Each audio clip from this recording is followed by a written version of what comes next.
Hello, Steve here. Welcome along to Thinking Martial Arts. See this statement: what you practice, you get to keep. Now, on the face of it, that seems like right, obvious. But, you know, it's not necessarily given the respect that it deserves, that statement. Because it's dead easy when you have a level of ability to kind of unconsciously let things slide a wee bit. Okay, for example, if a senior belt or an instructor is teaching a junior belt or a lower belt, they may be, there's no threat there, obviously. They don't have to worry about anything. They're not going to, unlikely to be hit or taken down or anything like that. So they go, yeah, come on, keep a guard up, do this, do this, do this. Their balance is off, they're leaning forward, their chin is up, or all that kind of stuff, and their hands are down and all that. And it's like, well, there's no problem. You know, I know I'm just messing around. I'm just, there's I'm not really training.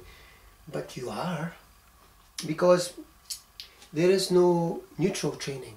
Now, I don't mean you should be like intense and rigid in your training, not at all.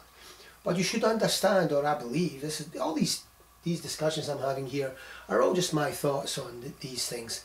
I believe you should be aware of this idea that what you practice you get to keep, and that if you're doing this here, and even though your intention is not, you don't believe you're training for yourself here. You believe you're assisting someone else, and that's fine, that's good, it's commendable. But you're losing now as well. You could do this training for these other people and not necessarily lose yourself. Because, like, if I'm teaching my kid multiplication and I say 2 and 2 is 4. 2 and 2 is 8, 2 and 2 is 12, 2 and 2 is 16, 2 and 2 is 4, 2 and 2 is 32, 2 and 2 is 78, 2 and 2 is 105, 2 and 2 is 4. Now the kid up until this point doesn't know what 2 and 2 is. Then I say, what's 2 and 2? They go, and I go, hold on. I've told you 3 times what 2 and 2 is. Are you not listening? Are you not paying attention? But what have I also done? I've told them maybe 8 or 12 more times other answers. So if you want, and this is particularly important for those of us who are, like recreational martial artists. So our time when we get to train is limited. It's really important that you give your body and your mind, that correct answer all the time as much as you can. I mean, obviously when you're training and practicing, occasionally you'll get a 2 and 2 is 7, a 2 and 2 is 6, because you won't do the right thing, because that's you trying to learn.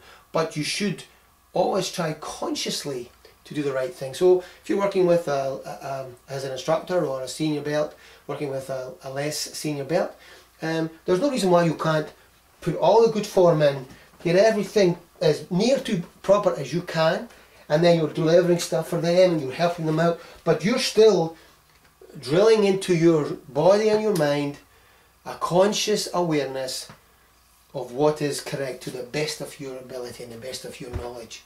Because there's no neutral training. Your body doesn't say, it's okay, Steve's not really training when he does that, he's just messing around. No, I'm just telling myself 2 and 2 is 38, 2 and 2 is 75. And at some point, that whole idea of someone says to you, 2-2, or 12-12s, or 7-6s. If you've had a dozen different answers to that, you're hold on, and that's not what we want from our martial arts. We want response, right? Because it's in there. Because what you practice, you get to keep. Now, so what does practice do?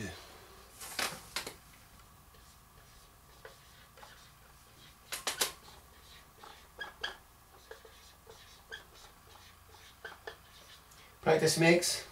Have you finished it for me?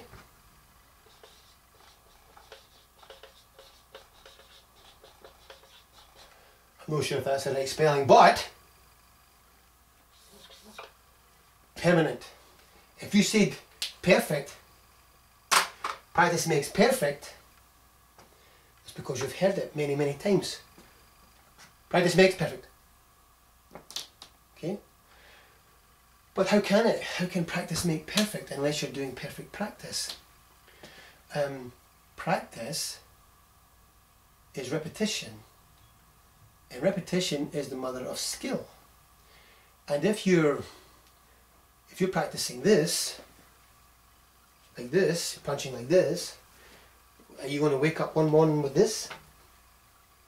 And as I say, you know, there are many, many people who are, well, perhaps not many, many, but there are people who are so highly skilled that they can play like this and still do really well. But they're invariably professional fighters, and that's their whole life, and they have a high level of natural ability and speed and so on and so forth, which obviously as you get older diminishes. So for us, they are only training 2 or 3 times a week. I think I really feel very strongly about this. I feel it's vital to make sure that as much as you can, you put the good form in and you understand what good form is, because you can't get good unless you know what good is. So you put it in and you consistently train it. Now, you don't want to train it like intense, because that's no fun. You know, if you see it all the time, I'm kind of guilty of it myself. Come up and dance, come up and dance, I don't want to dance, although I don't drink. But then you see the same person who didn't want to dance earlier after 3 whiskies and 4 pints of beer up dancing on the table, right? Why? Because movement is fun, movement feels good, and it's only the person's inhibitions and shyness or whatever that causes them not to go up initially. And once they get some alcohol, loosen them up, and then the inhibitions go and they dance because it feels good. And this is the same, this stuff is the same. When you first go through that first learning process, it's like, you know, and it's hard. And if you're cultivating the right mental approach, like I've spoken about in some earlier stuff, about, you know, plateauing and so on and so forth, you just work your way through it, you try and relax, and you'll get to a point where this is its own reward. It's so pleasurable to do it. It's no longer a trial. But you need to keep consistent with it, because consistency is king and repetition is the mother of skill. And you want what you make permanent to be as close as to the good stuff as you can. And that means you understanding that there are certain aspects of this that you don't know, and that you're willing to learn and apply and check, and that you don't allow yourself to slack off form-wise. You can, look, when you're training with somebody younger or less experienced or whatever, sure, you can just, you know, carry on, have some fun with it, but there's no reason why you still can't put the good stuff in, because you're still training. There's no neutral training. Your body's going 2 and 2 is what? What do you say it was, Steve? I want to always have the right answer for that, because you know what, it's hard enough when you have the right answer to deliver it without giving yourself all these mixed messages. You only want one thing as close as you can to the best you can be, and you want to reinforce it and reinforce it and reinforce it, and make sure you have fun when you're doing it. Relax, have fun, take care of each other in your training sessions, and you know, but just clarify your goals and your objectives, and just be aware what you practice you get to keep, and practice makes permanent. Okay, something to think about. Remember, train safe, make progress, stay healthy. Okay, taking martial arts. Thanks again, see you next time.